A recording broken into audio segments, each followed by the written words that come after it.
Hello everyone, this is Jay from BroGaming, back with some more Pokemon TCG gameplay today. Let's get right into it.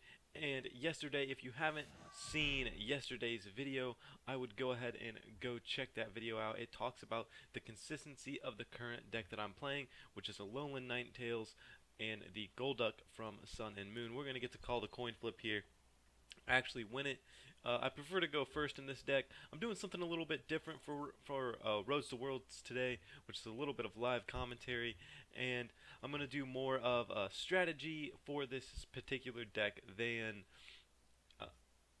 usually just going over a topic here. So we're going to mulligan on this first turn, which is pretty common for my deck, but we're going to get Psyduck for this upcoming first turn, but we don't have any draw power. Kukui's not a very good first turn draw power. And we don't have anything to get. Okay, so we're playing a Gardevior-GX deck. And we did draw in, so we're going to have to go ahead and end this terrible hand away that we got mulliganed into. A little bit better here. We can use a second in next turn. Go ahead and equip that. I don't want to get rid of Rescue Stretcher or Field Blower this early in the game. What's Ralts' attack do? Heal 10 damage from this Pokemon. Nothing too terrible. I would rather prefer to use a Sycamore, but in looks like it's going to have to be the best option. We don't have anything that can really, like, we have too much in our hand that's important to us, I guess. Alright, this can work. We're going to be able to get this Ralts off of the field here. And we'll be able to use a Brigette next turn to set down some Pokemon, like a Staryu and an Alolan Vulpix. Only need to use one here to get the 60 damage. Now, particularly if we get a water energy off this, okay, we didn't. If we would have gotten a water energy off of that, we would have been in a very, very good position to be able to win this match.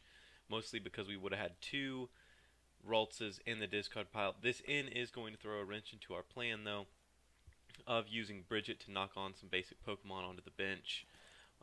But we do draw a Nest Ball, a Professor Sycamore, a Alolan Vulpix, and one energy. So it doesn't look like it's going to be too bad this coming turn. He's going to Ultra Ball, most likely for Gardevior-GX. Hopefully he doesn't have a rare candy in his hand, because that would really throw a wrench in everything. Alright.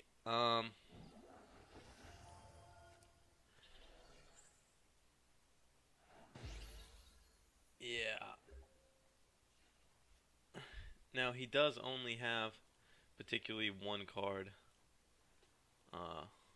Let's go ahead. We only have one Staryu, so he's going to be played. Let's go ahead and throw Alolan Vulpix down. Alright, attached to both Pokemon.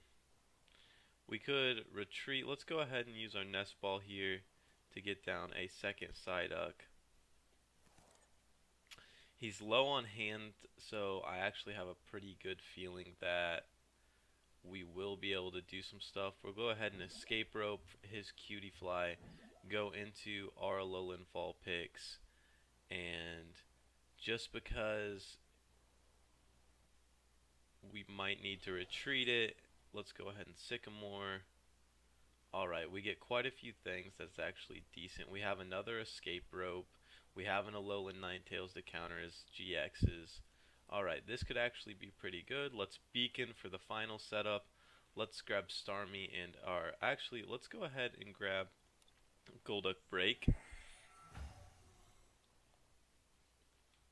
So we'll grab a couple evolutions with Starmie instead of getting some basic Pokemon out. He is not going to be able to do much because of his hand space. Secret Spring is going to be able to attach an energy and get this Alolan Vulpix off the field, though.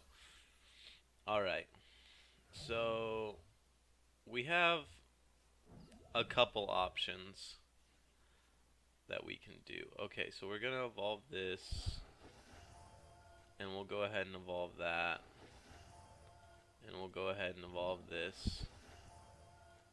And we'll go ahead and Beacon Hill for an Alolan Vulpix on the bench, so that we'll have a counter next turn for his Gardevior-GX.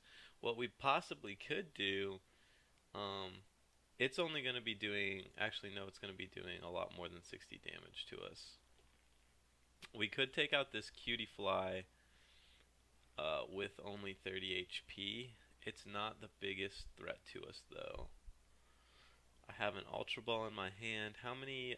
Okay, so I have 2 water energy in my discard pile. So let's go ahead and break this and throw this onto Golduck. And I think what our basic plan of action is going to be is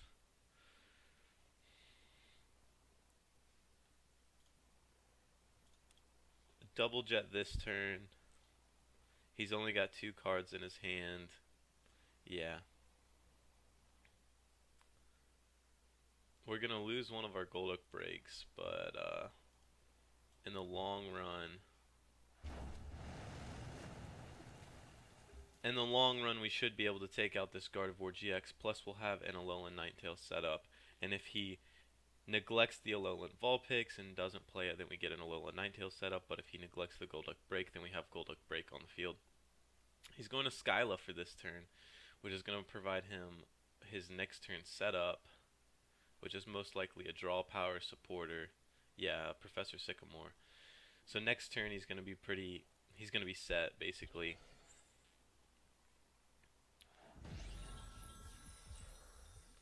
Okay.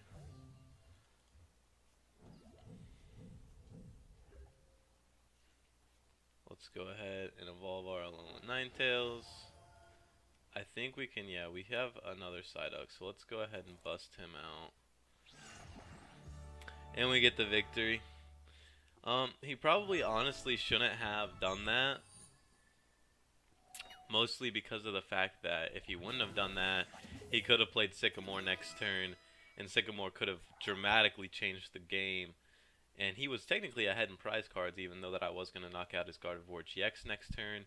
And that's just something that this deck does. It is extremely frustrating to play up against, mostly because me getting out my Alolan Ninetales meant that he would have had to kill my Alolan Ninetales with a whatever the evolved form of Cutie Fly is, which would have been very hard because it has, I believe it does like a 20 or 30 damage, and I do 80, which it only has 90 HP.